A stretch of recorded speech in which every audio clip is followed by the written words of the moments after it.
பிலிப்பியர் 1:20 வாசிக்க கேட்போம்.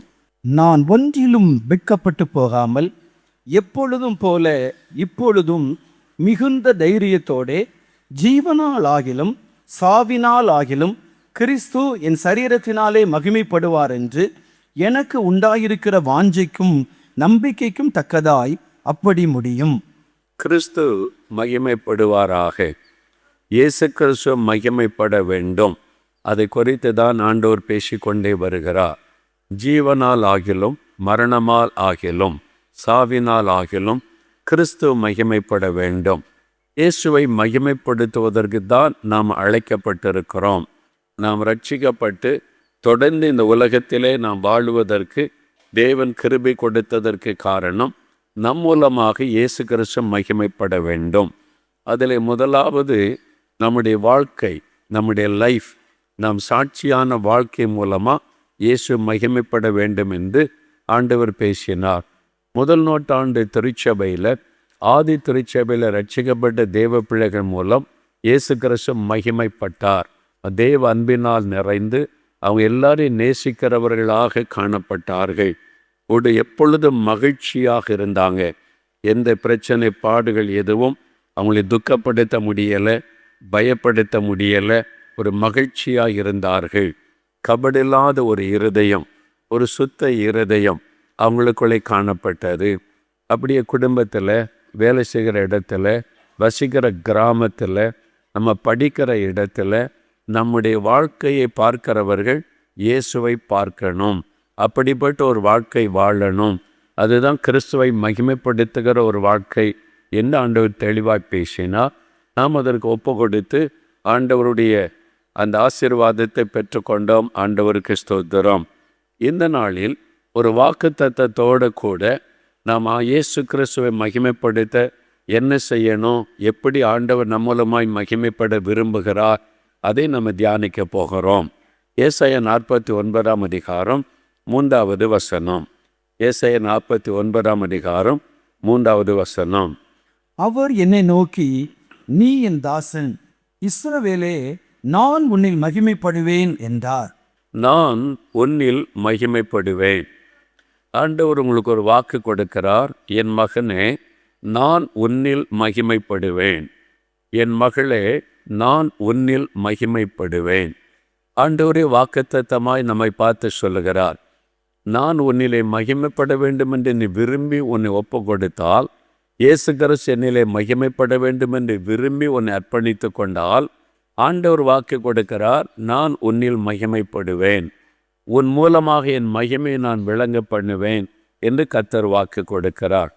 ஆண்டவர் தன்னுடைய மகிமையை நம் மூலமாக எப்படி அவர் விளங்க பண்ணுகிறார்? ஒரு வேத வசனத்தின் மூலம் தெளிவான ஒரு காரியத்தை அறிந்து கொள்ளப் போகிறோம். அப்போஸ்தலர் நடபடிகள் 3:13 வாசிக்க கேட்போம். அப்போஸ்தலர் 3:13. ஆபிரகாம், ஈசாக்கு, யாக்கோபு என்பவருடைய தேவனாகிய நம்முடைய பிதாக்களின் தேவன் தம்முடைய பிள்ளையாகிய இயேசுவை மகிமைப்படுத்தினார். அவரை நீங்கள் ஒப்பு கொடுத்தீர்கள். பிலாத்து அவரை விடுதலையாக்க தீர்மானித்த போது அவனுக்கு முன்பாக அவரை மறுதலித்தீர்கள். ஆபிரகாம், ஈசாக்கு, யாக்கோபு என்பவர்களுடைய தேவனாகிய நம்முடைய பிதாக்களின் தேவன் தம்முடைய பிள்ளையாகிய இயேசுவை மகிமைப்படுத்தினார். இயேசுவை பிதாவாகிய தேவன் மகிமைப்படுத்தினார். பிதாவினுடைய சித்தம் என்ன? அவருடைய குமாரனாகிய இயேசுவின் நாமம் மகிமைப்பட வேண்டும் என்றால், அவர் சிலுவையிலே தன்னை பலியாய் கொடுத்து தன்னை அர்ப்பணித்து மரித்து உயிர்த்தெழுந்த போது எல்லா நாமத்துக்கு மேலான நாமத்தை பிதாவானவர் அவருக்கு தந்திருக்கிறார். அவர் மகிமைப்பட வேண்டும் என்பதுதான் பிதாவினுடைய விருப்பம். ஆவியானுடைய வேலை என்ன? இயேசு கிறிஸ்துவை மகிமைப்படுத்துவதுதான் ஆவியானவருடைய முக்கியமான ஒரு வேலை. அவர் நம்மை நிரப்பி நம்மை அபிஷேகம் பண்ணி நாம் இயேசுவின் நாமத்தை மகிமைப்படுத்துகிற வாழ்க்கைக்குள்ளே நடத்துகிறவர் ஆவியானவர். பரிசுத்த ஆவியானவர் மூலமாகத்தான் இயேசுவின் நாமத்தை நம்மை மகிமைப்படுத்த முடியும். இங்கே பிதாவாகிய தேவன் அவருடைய குமாரனாகிய இயேசுவை மகிமைப்படுத்தினார் என்று பேதுரு சொல்லுகிறார். எப்படி மகிமைப்படுத்தினார்? இந்த அப்போஸ்தலர் 3 வாசிக்கும் பொழுது தேவாலயத்திற்கு பேதுரும் யோவானும் சென்ற சமயத்தில் பிறவி சப்பானியாகிய ஒரு மனிதன், 40 வயதுள்ள ஒரு மனிதன், பிறவியிலேயே குறைபாடுள்ள சப்பானியாயிருந்த ஒரு மனிதன் தேவாலயத்தின் வாசலிலே பிச்சை கேட்டு கொண்டிருக்கிறான். பேதுரு அவனை உற்று பார்த்து, நசரேயனாகிய இயேசுவின் நாமத்தில் எழுந்த நடை என்று தூக்கிவிட்ட பொழுது 40 வருஷமாய் நடக்க முடியாத பிறவிச்சப்பானி எளிமையில் நடக்கிறான். ஜனங்கள் எல்லாம் ஓடி வந்து பார்க்குறாங்க, இது எப்படி எப்படி எப்படி ஆயிற்று, 40 வருஷமாக நடக்க முடியாதமா இருந்தானே அப்படின்னு சொன்னால், பேதுருவை எல்லாரும் நோக்கி பார்க்குறாங்க. இவர் தான் சுகமாக்கினார், இந்த 2 பேரில் இந்த ஆள் தான் கையை பிடிச்சி தூக்கி விட்டார் என்று எல்லாரும் பேதுருவை பார்க்குறாங்க. பேதுரு என்ன சொல்லுகிறார்? Why are you looking at me? ஏன் என்னை நோக்கி பார்க்குறீங்க? நானா இவனை குணமாக்கினேன்? என்னுடைய பக்தியினாலோ என்னுடைய சக்தியினாலோ நான் இவனை குணமாக்கவில்லை. இயேசு கிறிஸ்துவின் நாமம், இயேசு கிறிஸ்துவின் நாமம், அந்த நாமத்தை பற்றின விசுவாசம், அவருடைய நாமமே இந்த சர்வாங்க சுகத்தை கொண்டு வந்தது என்று இயேசுவை அங்கே மகிமைப்படுத்துகிறார். அப்பொழுதுதான் அந்த பேதுரு சொல்லுகிறார், தேவன் தம்முடைய பிள்ளையாகிய இயேசுவை மகிமைப்படுத்தி இருக்கிறார். பேதுருக்கு நல்லா தெரிந்தது, ஆண்டவர் நம்மை பயன்படுத்துவதின் நோக்கம் அவருடைய குமாரனாகிய இயேசுவின் நாமத்தை மகிமைப்படுத்தணும். இயேசுவை மகிமைப்படுத்ததான் என்னை தெரிந்து கொண்டார், அதற்குத்தான் ஊழியத்திற்கு அழைத்தார், அதற்குத்தான் அபிஷேகம் பண்ணினார், அதற்குத்தான் பயன்படுத்தி இருக்கிறார் என்பது பேதுருவுக்கு தெரியும். அப்படியானால் ஒரு மனிதனை தேவன் பயன்படுத்தி தம்முடைய குமாரனாகிய இயேசுவின் நாமத்தை மகிமைப்படுத்தினார். எப்படி மகிமைப்படுத்தினார்? ஒரு அற்புதத்தின் மூலமாய், ஒரு பிறவிச்சப்பானியை நடக்க வைத்ததின் மூலமாய் இயேசுவின் நாமம் மகிமைப்பட்டதை வேதத்திலே நாம் பார்க்கிறோம். அப்போஸ்தலர் நடபடிகள் முழுவதிலும் பாருங்கள், ஆண்டவர் பயன்படுத்தின பாத்திரங்கள். பேதுருவை பயன்படுத்துகிறார், ஸ்தேவானை பயன்படுத்துகிறார், பிலிப்பை பயன்படுத்துகிறார், ஆண்டவர் பவுலை பர்னபாவை பயன்படுத்துகிறார். ஒவ்வொருவரையும் பயன்படுத்த வித்தியாசமான பாத்திரங்கள். ஆனால் ஒவ்வொருவரை கொண்டும் அற்புதங்கள் நடக்கிறது. சப்பானிகள் நடக்கிறாங்க, குருடர் பார்வை அடைகிறாங்க, திமிர்வாதக்காரர் குணமாக்கப்படுறாங்க, பிசாசுகள் ஓடுகிறாரு. ஏன்? இயேசுவின் நாமம் மகிமைப்படுவதற்காக. தேவன் தன்னுடைய அற்புத அடையாளங்களின் மூலம் தம் குமாரனாகிய இயேசுவின் நாமத்தை மகிமைப்படுத்தினார் என்பதுதான் அப்போஸ்தலர் நடபடிகள் முழுவதிலும் நம்ம பார்க்கிறோம். அப்போஸ்தலர் 5ஆம் அதிகாரம் 12வது வசனத்தை வாசிக்க கேட்போம். அப்போஸ்தலருடைய கைகளினாலே அநேக அடையாளங்களும் அற்புதங்களும் ஜனங்களுக்குள்ளே செய்யப்பட்டது. எல்லாரும் ஒருமனப்பட்டு சாலமோனுடைய மண்டபத்தில் இருந்தார்கள். அநேக அடையாளங்களும் அற்புதங்களும் அப்போஸ்தலருடைய கைகளினாலே செய்யப்பட்டது. அப்போஸ்தலர் 6ஆம் அதிகாரம் 8ஆம் வசனத்தை வாசிக்க கேட்போம். ஸ்தேவான் விசுவாசத்தினாலும் வல்லமையினாலும் நிறைந்தவனாய் ஜனங்களுக்குள்ளே பெரிய அற்புதங்களையும் அடையாளங்களையும் செய்தான். ஸ்தேவான் என்கிற வாலிபன் பெரிய அடையாளங்களையும் அற்புதங்களையும் ஜனங்கள் மத்தியில் செய்தான். ஆண்டவர் அவனை பயன்படுத்துகிறார். சப்பானிகள் நடக்கிறாங்க, குருடர் பார்வை அடைகிறாங்க, பிசாசுகள் ஓடுகிறது. ஆண்டவர் அவனை பயன்படுத்தி அற்புதங்கள் அடையாளங்களை செய்தார். அதனால் திரளான மக்கள் இயேசுவை அறிந்து கொள்ள முடிந்தது, இயேசுவை ஏற்றுக்கொள்ள ஆரம்பித்தாங்க. எருசலேமிலே மாபெரும் மாற்றம் உண்டாக ஆரம்பித்து விட்டார். இந்த மாதிரி அற்புத அடையாளம் நடந்ததுனால தான் 7வது வசனம் வாசிங்க. அப்போஸ்தலர் 6:7. தேவ வசனம் விருத்தி அடைந்தது, சீஷருடைய தொகை எருசலேமில் மிகவும் பெருகிற்று, ஆசாரியர்களில் அநேகரும் விசுவாசத்துக்கு கீழ்ப்படிந்தார்கள். தேவனுடைய வசனம் விருத்தி அடைந்தது, எருசலேமிலே சீஷருடைய தொகை மிகவும் மிகவும் அதிகமாய் பெருகிற்று. எங்கே பார்த்தாலும் இயேசுவை பின்பற்றுகிற சீஷர்கள், சீஷிகள் பெருங்கூட்டம் ரட்சிக்கப்பட்டு இயேசுவின் சீஷர்களாக மாறிட்டாங்க. ஏன்? இயேசுவின் நாமத்தினாலே அற்புதங்கள் அடையாளங்கள் நடக்கிறது, வல்லமை வெளிப்படுகிறது. அதை பார்க்கிற மக்களெல்லாம் ரட்சிக்கப்பட்டு இயேசுவின் பக்கம் திரும்புகிறார்கள். மறுபடி ஒரு வசனம் வாசிங்க. அப்போஸ்தலர் 9ஆம் அதிகாரம் 32 35 வரை வாசிக்க கேட்போம். பேதுரு போய் எல்லாரையும் சந்தித்து வருகையில் அவன் லித்தா ஊரிலே குடியிருக்கிற பரிசுத்தவான்களிடத்திற்கும் போனான். அங்கே 8 வருஷமாய் கட்டிலின் மேல் திமிர்வாதம் உள்ளவனாய் கிடந்த ஐனேயா என்னும் பேருள்ள ஒரு மனுஷனை கண்டான். பேதுரு அவனை பார்த்து, ஐனேயாவே, இயேசு கிறிஸ்து உன்னை குணமாக்குகிறார். நீ எழுந்து உன் படுக்கையை நீயே போட்டுக்கொள் என்றான். உடனே அவன் எழுந்திருந்தான். அடுத்த வசனம். லித்தாவிலும் சாரோனிலும் குடியிருந்தவர் எல்லாரும் அவனை கண்டு கர்த்தரிடத்தில் திரும்பினார்கள். ஒரு அற்புதம், ஒரு தேவனுடைய வல்லமையான அற்புதம் 2 ஊர்களை இயேசுவின் பக்கமாய் திருப்பி விட்டார். வசனம் சொல்லுகிற லித்தாவிலும் சாரோனிலும், லித்தா என்கிற ஊர், சாரோன் என்கிற ஊர், இந்த 2 ஊரிலும் குடியிருந்தவர்கள் எல்லாரும் அந்த அற்புதத்தை கண்டு கர்த்தரிடத்தில் திரும்பினார்கள். இயேசுவின் பக்கம் திரும்பினார்கள். இயேசு மகிமைப்படுகிறார். அந்த ஊருக்கு போனால் எல்லாரும் இயேசு இயேசுன்றாங்க. லித்தா ஊரில், சாரோனில் எல்லாரும் எப்படிங்க, நான் இயேசுவின் நாமத்தால் அற்புதம் நடந்திருக்குதுங்க. ஐனையான்ற மனுஷன் குணமாக்கப்பட்டான். அற்புதத்தின் மூலமாக இயேசுவின் நாமம் மகிமைப்படுகிறது. ஊராக கர்த்தர் பக்கம் திரும்புகிறதை வேதத்திலே நம்ம பார்க்கிறோம். ஆண்டவர் அப்படி பயன்படுத்தினார். அப்போஸ்தலர் 9ஆம் அதிகாரம் 40 42 வசனம் வரைக்கும் பாருங்கள். பேதுரு யோப்பா பட்டணத்தில் வந்தபோது தொற்காள் என்ற ஒரு பெண், ஒரு சீஷி, இயேசுவை பின்பற்றி நடந்த சீஷி மரணம் அடைந்து விட்டாள். பேதுருவிடத்திலே அந்த காரியத்தை சொல்லி அவங்க கொண்டு போய் காண்பித்த போது பேதுரு ஜெபம் பண்ணுகிறார். ஜெபம் பண்ணி மரித்து போன தபித்தாள் உயிரோடு எழுப்பப்படுகிறாள். ஒரு பெரிய அற்புதம் நடைபெறுகிறது. அந்த அற்புதத்தின் மூலமாக என்ன நடந்தது? 42வது வசனம், 43வது வசனம் வாசிங்க. இது யோப்பா பட்டணம் எங்கும் தெரிய வந்தது. அப்பொழுது அநேகர் கர்த்தரிடத்தில் விசுவாசம் உள்ளவர்கள் ஆனார்கள். யோப்பா பட்டணம் எங்கும் இது தெரிய வந்தது. மரித்து போன ஒரு பெண் இயேசுவின் நாமத்தினால் உயிரோடு எழுப்பப்பட்டு விட்டாள். அந்த செய்தி கேட்ட உடனே வசனம் சொல்லுகிறது, அப்பொழுது அநேகர் கர்த்தரிடத்தில் திருப்பப்பட்டார்கள். இயேசுவின் நாமம் மகிமைப்படுகிறது. ஜனங்கள் இயேசுவின் பக்கமாக திரும்புகிறார்கள், ரட்சிக்கப்படுகிறார்கள்.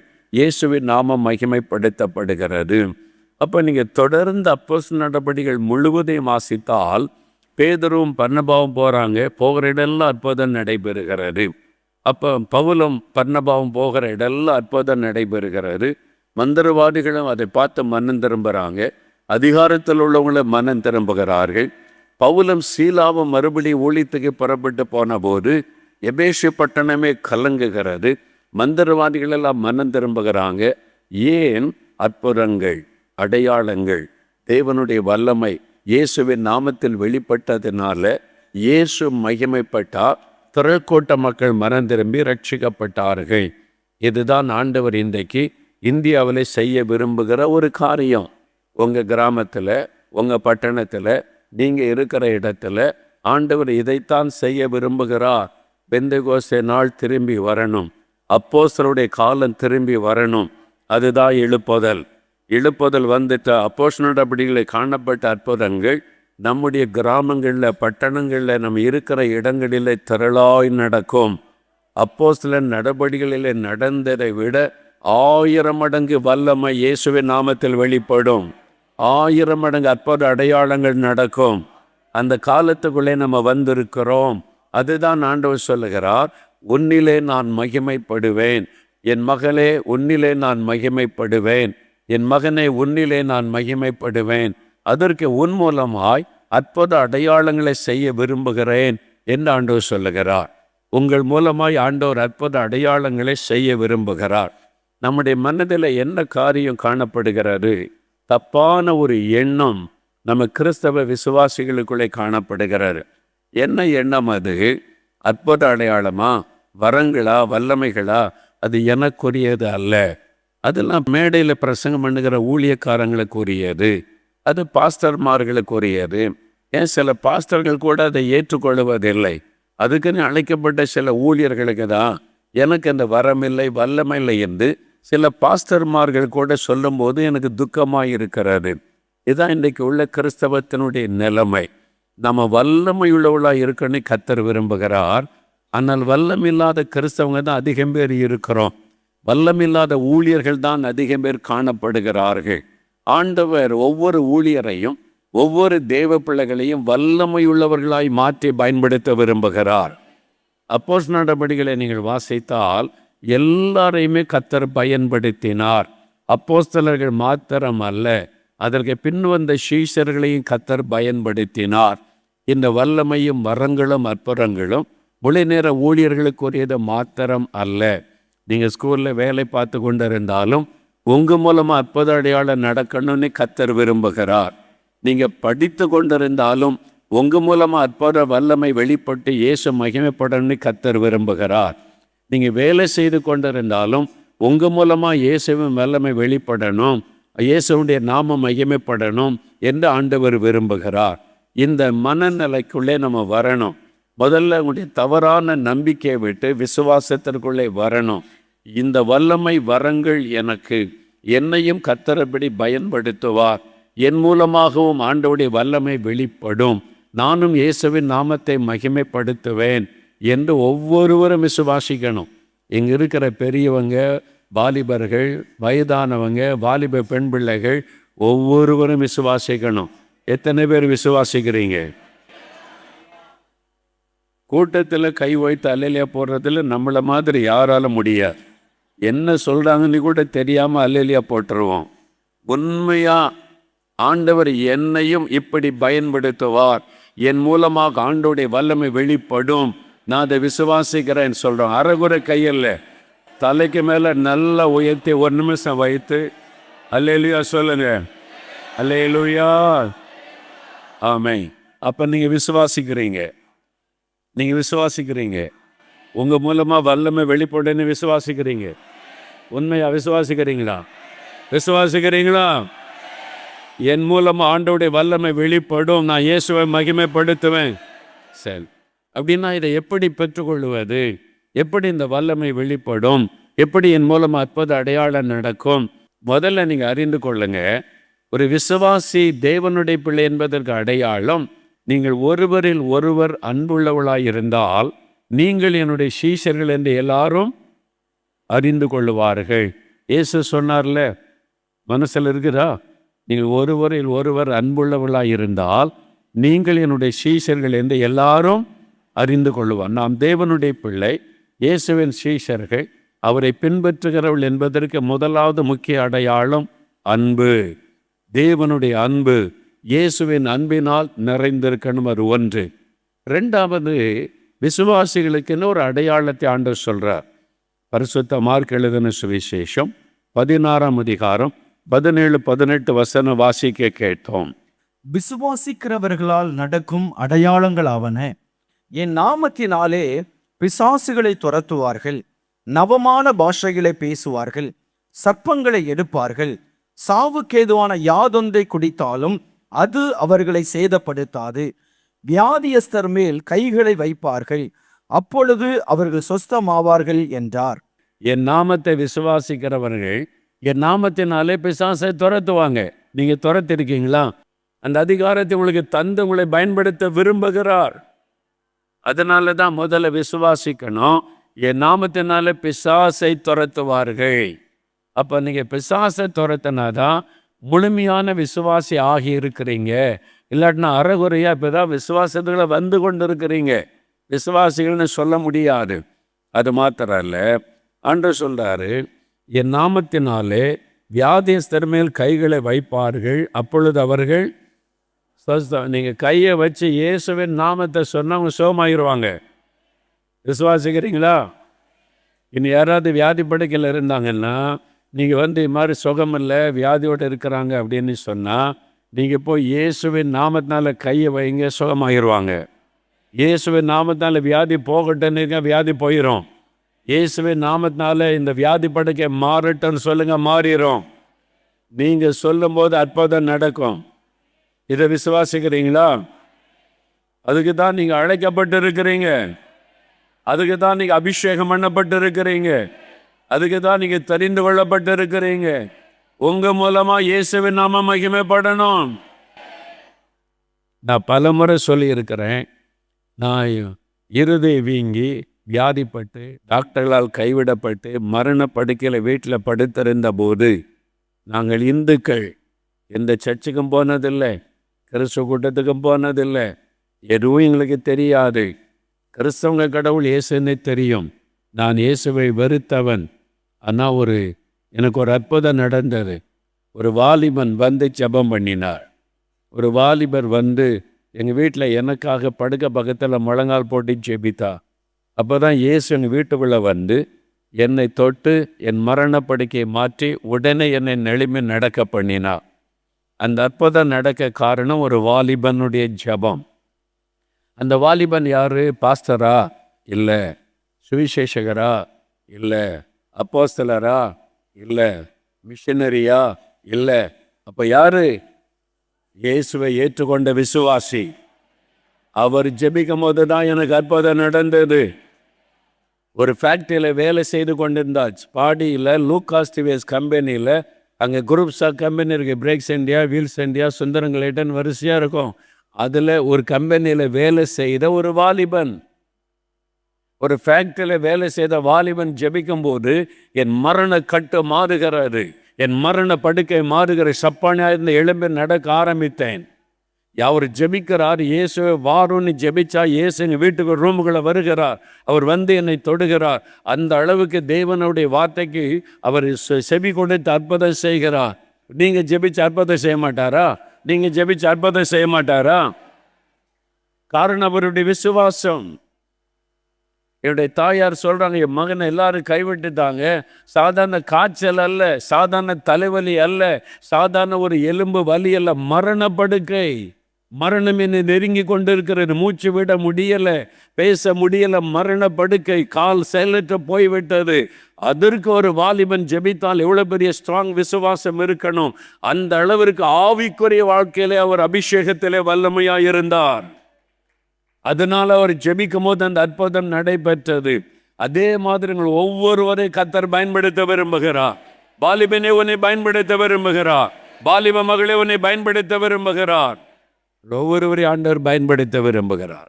ஒரு ஏழை தாயார், வயசான அம்மா, அவங்க வந்து பெரிய ஊழியக்காரியெல்லாம் கிடையாது. வேலையிலேருந்து ரிட்டையர்ட் ஆகிட்டாங்க. ஆத்மாக்களுக்காக ஜெபிப்பாங்க.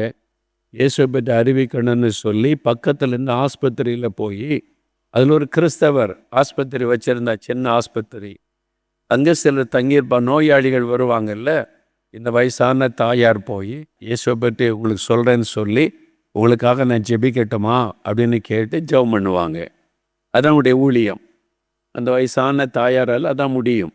பக்கத்தில் இருக்கிற ஆஸ்பத்திரியில் போய், அங்கே ஒரு சமயம் போன போது ஒரு இஸ்லாமிய சகோதரர், முஸ்லீம் சகோதரர், அவருக்கு கேன்சர் வியாதி வந்து முற்றின நிலைமை, ஸ்டேஜ் 4 சொல்கிறாங்களே, இனி காப்பாற்ற முடியாதுன்ற நிலைமை. இந்த கிறிஸ்தவ டாக்டர் அவருடைய நண்பர், ஃப்ரெண்டு, அவர் கேள்விப்பட்டு கூப்பிட்டு, ஏன் இப்படி கஷ்டப்படுறேன், என் ஆஸ்பத்திரியில் இரு, கடைசி வரை இங்கே நீரை நான் அவனை கவனித்து கொள்கிறேன்னு சொல்லி, அவர் மரிப்பது நிச்சயம், மரண காலத்தில் ஆஸ்பத்திரியில் இருக்கட்டும், அவர் கொஞ்சம் கவனித்து கொள்ளலான்னு இந்த நண்பர், அந்த டாக்டர் அவரே அந்த ஆஸ்பத்திரியில் ரூம் கொடுத்து வைத்திருந்தார். அவருக்கு மரணம் என்பது நிச்சயம், எப்போ மரணம் வரும்னு தெரியாது. இந்த தாயார் ஒவ்வொரு ரூமாக சந்தித்து வந்தபோது இவருடைய ரூமுக்குள்ளே வந்தபோது அந்த ஐயா பார்த்தாரு. யாருமா நீங்கள்? அவங்க கேட்டாங்க, ஐயா உங்களுக்கு என்ன செய்து? நான் சாக போகிறேம்மா. பாட்டியம்மா, நான் சாக போகிறேன். சாக போகிறீங்களா? ஏன் தம்பி? எனக்கு கேன்சர் வியாதி, டாக்டர்ஸ் எல்லாம் சொல்லிட்டாங்க கொஞ்ச நாள் தான் உயிரோடு இருப்பீங்கன்னு சொல்லி நான் சாக போகிறேன். என் நண்பன் டாக்டர் மேலே ரொம்ப அன்பு, என்னை கொண்டு வந்து ஆஸ்பத்திரியில் வச்சு பராமரிக்கிறான். இந்த தாயார் சொன்னாங்க, நான் இயேசு கிறிஸ்துக்கிட்ட உங்களுக்காக ஜெபிக்கட்டுமா தம்பி அப்படின்னு கேட்டாங்க. அவர் ஒரு இஸ்லாமியர். ஆனாலும் ஒரு தாயார் வந்து, யாரோ ஒருத்தர் சம்மந்தமே இல்லாதவங்க என்னை பார்த்து எனக்காக வந்து ஜெபிக்கிறேன், உனக்கு இயேசு சுகம் தருவார், நான் ஜெபிக்கட்டுமான்னு கேட்குறாங்களேன்னு சொல்லி, சரி ஜெபம் பண்ணுங்க அப்படின்னு சொன்னார். இவர் அப்படியே கண்ணை மூடிக்கொண்டார். திடீர்னு பார்த்தா அவருடைய கையில் சொட்டு சொட்டாக ஒரு தண்ணீர் விழுகிறது. என்னடா திடீர்னு நம்ம கையில் தண்ணி விழுதுன்னு கண்ணை திறந்து பார்த்தா அந்த தாயாருடைய கண்களில் கண்ணீர் வடிகிறது. அவங்க அமைதியாக ஜெபிக்கிறாங்க. அந்த கண்ணிலேருந்து கண்ணீர் அவருடைய சரீரத்தில் விழுகிறாரு. அவர் பார்க்குறார், யார் இவங்க? எனக்கு இவங்களுக்கு என்ன சம்பந்தம்? என் குடும்பத்தாரும் அல்ல, என் உறவினரும் அல்ல, எனக்கு அவங்களுக்கு ஒரு சம்பந்தமும் இல்லை. எனக்காக அவங்க அழுகிறாங்க, எனக்காக கண்ணீர் வடிக்கிறாங்க. இயேசுவே நீ அழுகிறாங்க. இவங்களுக்குள்ள இவ்வளவு அன்பு இருந்தா இவங்க சொல்லுகிற இயேசுக்குள்ள எவ்வளவு அன்பு இருக்கும். அந்த கண்ணீர் அவருடைய உடம்புல பட்ட உடனே ஒரு வல்லமை சரீரத்தில் இறங்கினார். ஏதோ அந்த சரீரத்தில் நடப்பதை உணர முடிந்தார். அவருடைய உணர்வுகளிலே பல மாற்றங்கள். எப்படி இது எனக்காக ஏன் இவங்க அழணும்? நான் அவனுக்கு பிள்ளையும் இல்லை, சொந்தமும் இல்லை, பந்தமும் இல்லை அப்படின்னு சொல்லி ஆச்சரியப்படும் போது அவருடைய சரீரத்துக்குள்ள ஒரு மாற்றம் உண்டானது. என்ன மாற்றம்னு பார்த்தா கேன்சர் வியாதி அழிந்து விட்டது. கேன்சர் வியாதி அழிந்து விட்டது. கேன்சர் கிருமி அழிந்து விட்டது. பெரிய ஒரு சுகம். என்னுடைய நண்பர் சொன்னார், சுகமாயிட்டடா. இயேசு ஒரு தாயார், இயேசுவே நீ அழுதாங்க. அந்த கண்ணீர் என் வாழ்க்கையில் இவ்வளோ பெரிய அற்புதமா இந்த ஆண்டவரை பற்றி எனக்கு தெரியணும் அப்படின்னு சொல்லி ஒரு அற்புதம் அந்த இஸ்லாமிய சகோதரனை இயேசுவை தேட வைத்தது. ரட்சிக்கப்பட்டார். ஊழியக்காரனா மாறிட்டார். இயேசுவை அறிவிக்கிறவராய் மாறிவிட்டார். இயேசு ஒரு வயதான தாயார் மூலமாய் மகிமைப்பட்டார். இயேசுதான் மெய்யான ஆண்டவர் என்பதை ஒரு இஸ்லாமிய நண்பர் அறிந்து கொண்டார். அவருடைய கண்ணீரின் ஜெபம், அவருடைய கண்ணீருக்கு அவ்வளோ பெரிய வல்லமை இருந்தது. ஏன்னா அந்த அளவுக்கு அவங்க இயேசுவோடு நெருக்கமாய் இருந்த ஒரு தாயார். அது மாதிரி நாம் நம் மூலமாக ஆண்டவர் தன் வல்லமை வெளிப்படுத்த விரும்புகிறார். உங்கள் மூலமாக நீங்கள் இருக்கிற இடத்துல, உங்கள் கிராமத்தில், வேலை செய்கிற இடத்துல, நீங்கள் படிக்கிற இடத்துல, நீங்கள் எந்த சூழ்நிலையில் இருக்கிறீங்களோ இயேசுவை மகிமைப்படுத்த ஆண்டவர் விரும்புகிறார். அப்போ இந்த வல்லமை, அந்த அதிகாரங்கள் யாருக்கு கொடுக்கப்பட்டிருக்கிறது? விசுவாசிகளுக்கு. முதல்ல அதை விசுவாசிக்கணும். நான் இயேசுவை ஏற்றுக்கொண்ட விசுவாசி அப்படின்னா நான் இயேசுவின் நாமத்தில் பிசாசை துரத்த முடியும் என்று விசுவாசிக்கணும். இயேசுவை ஏற்றுக்கொண்டவர்கள் ஒவ்வொருவரும் இயேசுவின் நாமத்தினாலே பிசாசை நீங்கள் துரத்த முடியும். அபிஷேகம் பெற்ற ஒவ்வொருவரும் இயேசுவின் நாமத்தினால் பிசாசை துரத்த முடியும். அந்த அதிகாரம் உங்களுக்கு கொடுக்கப்பட்டிருக்கிறாரு. எத்தனை பேர் அதை விசுவாசிக்கிறீங்க? அல்லேலூயா சொல்லுங்க. அல்லேலூயா சொல்லுங்க. அல்லேலூயா. உங்களுக்கு அந்த அதிகாரம் கொடுக்கப்பட்டிருக்கிறது. நீங்க அதை பயன்படுத்தணும். நீங்கள் வியாதியஸ்தன் மீது கைகளை வைத்தா சுகம் அடைவாங்க.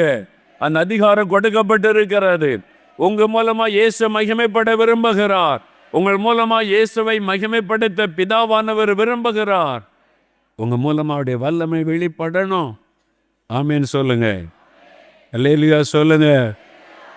ஆண்டவர் உங்களை பயன்படுத்த விரும்புகிறார் என்பதை நீங்கள் முதல்ல விசுவாசிக்கணும். ஆமேன்.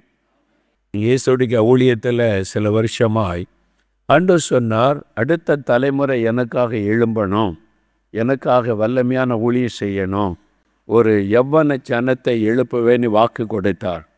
நாங்கள் வாலிபர்களை செலக்ட் பண்ணோம். 3 வருஷம் இயேசுவோட சீஷர்கள் இருந்த மாதிரி எங்கள் கூட இருக்கணும். 3.5 years எங்கள் கூட இருக்கணும். வாலிபர்கள் வேணும், வாலிப பையன்கள், திருமணமாகாத வாலிப பையன்கள் வேணும். 3 வருஷம் உங்களுக்கு எல்லாம் பயிற்சி கொடுப்போம். ஜெபத்தை பற்றி சொல்லிக் கொடுப்போம். அபிஷேகத்தை பற்றி, வரங்களை பற்றி, எழுப்புதலை பற்றி, சுவிசேஷ ஊழியத்தை பற்றி, பிரசங்கம் பண்ணுவதை குறித்து எல்லாத்தையும் உங்களுக்கு கற்றுக் கொடுப்போம். நீங்கள் ஆண்டவருக்கு ஊழியம் செய்யணும். 3 வருஷத்துக்கு அப்புறம் நீங்கள் எப்படியும் உங்கள் விருப்பப்படி போகலாம் என்று சொன்னப்பட்டார். பலர் வந்தாங்க.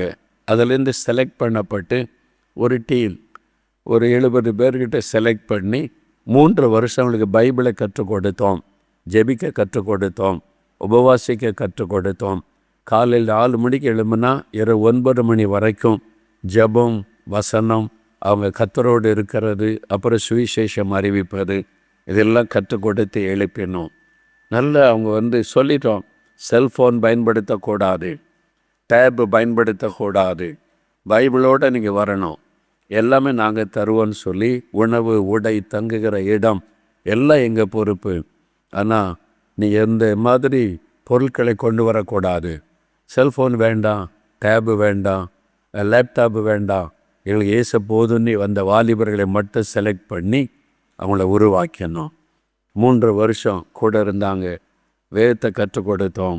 பிரசங்கம் பண்ணுவது எப்படி, பிசாசை துரத்தனை என்ன பண்ணணும், வியாதியஸ்தரை சுகமாக்கணும் எப்படி ஜெபிக்கணும், எப்படி விசுவாசிக்கணும் கற்றுக் கொடுத்தது மாத்திரமல்ல, நாள் மாவடியில் நடந்ததெல்லாம் கண்கூடாக பார்த்தாங்க, கற்றுக்கொண்டாங்க.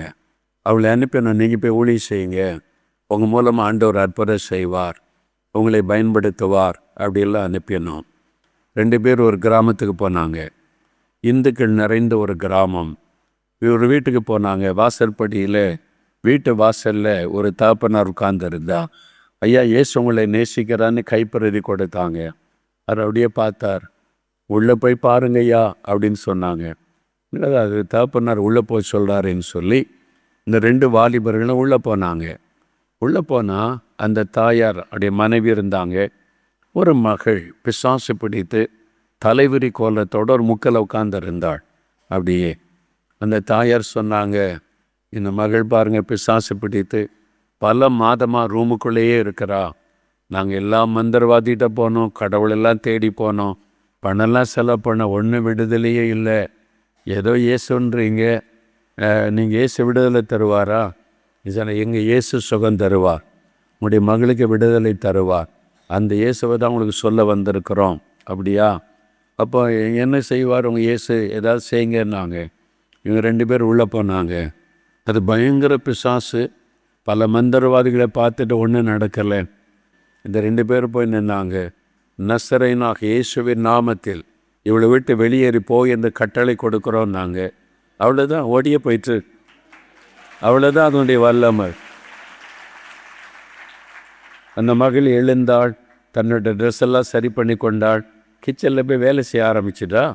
அந்த குடும்பத்தார் பார்த்தாங்க, இது என்ன கடவுள், நாங்கள் எங்கெங்கே போய் பணம்லாம் செலவு பண்ண ஒன்றும் நடக்கலை. 5 நிமிஷம் இயேசுன்ற பெயரை சொன்னாங்க, மகள் மாறிட்ட, விடுதலை பெற்று விட்டாளே. அந்த குடும்பமே இப்போது இயேசுவுக்கு சரண்டர் ஆகிட்டாங்க. இப்படிப்பட்ட ஒரு கடவுள் எங்களுக்கு வேணும். இதுக்கு தான் ஆண்டவர் தேடுகிறார். நீங்கள் ஒவ்வொருத்தரும் ஒவ்வொரு வீட்டில் போய் இப்படி விடுதலை கொடுத்தீங்கன்னா எத்தனை குடும்பம் ரட்சிக்கப்படும். ஆமீன் சொல்லுங்கள்.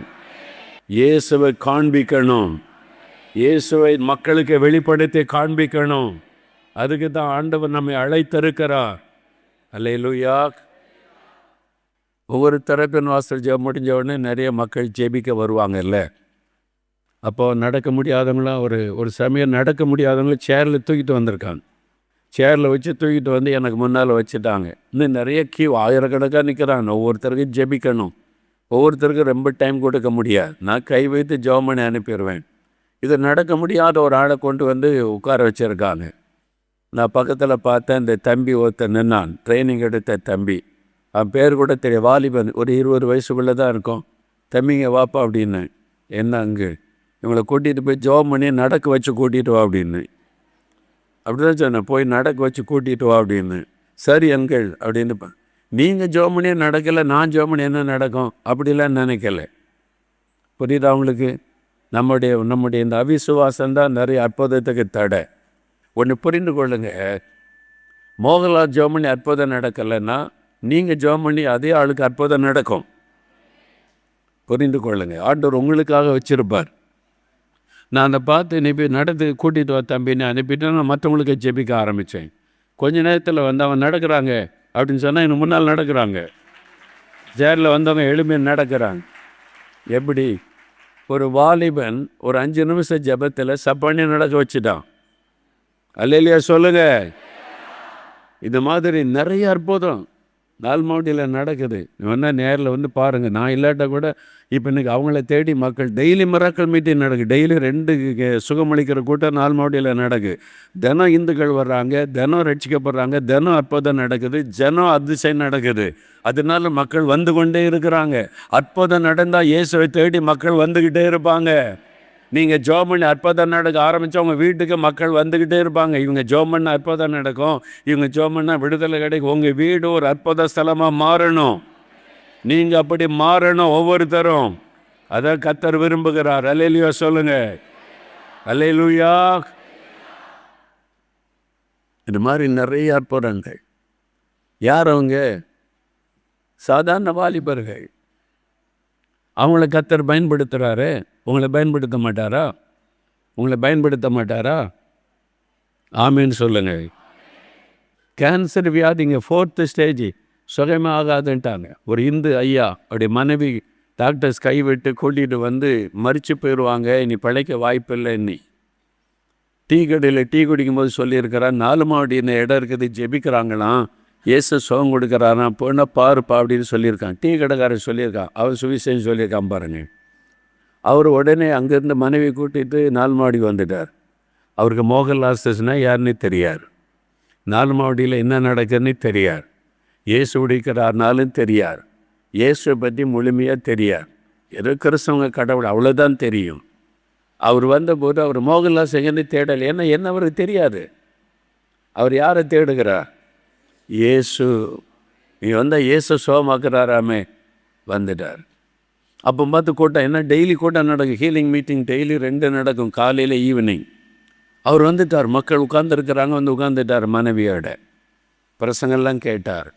ஜெபம் பண்ண போது இந்த பாய்ஸ் நாங்கள் ரெடி பண்ண பாருங்கள், பையங்க, எழுப்புதல் பையங்க, ரிவைவல் பாய்ஸ், அவங்க வந்து மஞ்சள் கலர் சட்டை போட்டிருப்பாங்க, யூனிஃபார்ம், அவங்க தான் கை வைத்து ஜெபிச்சாங்க. இவங்க போய் அந்த அம்மாவுக்கு ஜெபிச்சாங்க பாருங்கள், ஒரு ஆவி வெளியேறி போச்சு, கேன்சர் மறைந்து விட்டது, இம்மீடியட் ஹீலிங், உடனே கேன்சர் சுகமாயிட்டு. அவங்க சொன்னாங்க, பல மாதத்துக்கு அப்புறம், ஏன் எனக்கு பசிக்கிறது, சாப்பாடு வாங்கி கொடுங்க. அவர் சொல்ல, நான் 2 சாப்பாடு வாங்கி கொடுத்தேன் மனைவிக்கு, இப்போ அதிலிருந்து கேன்சர் அறிகுறியே இல்லை. அவரை சில மாதம் கழிச்சு நான் சந்தித்தேன், அவர் என்னை பார்த்ததே கிடையாது. அப்புறம் நான் கூப்பிட்டு பேசினேன், என்ன நடந்தது நீ? ஐயா, எனக்கு உங்களையும் தெரியாது, ஏசு உடிக்கிறாருன்னு தெரியாது, இப்படி சொன்னாங்க, நான் வந்தேன். அப்போது இந்த மஞ்சள் சட்டை போட்ட பையங்க வந்து ஜெபிச்சாங்க. அந்த பையன் யாருன்னு தெரியாது, பேரும் தெரியாது. ஒருவேளை இந்த மாதிரிலாம் பிரார்த்தனை பண்ணால் படிப்படியாக சுகமாகும், அப்படி தான் நான் எதிர்பார்த்தேன். அவள் வந்து ஜெபிச்சா உடனே எனக்கு சுகம், மனைவிக்கு கேன்சர் மறைஞ்சிட்டு. அவரால் நம்ம ஆச்சரியம்.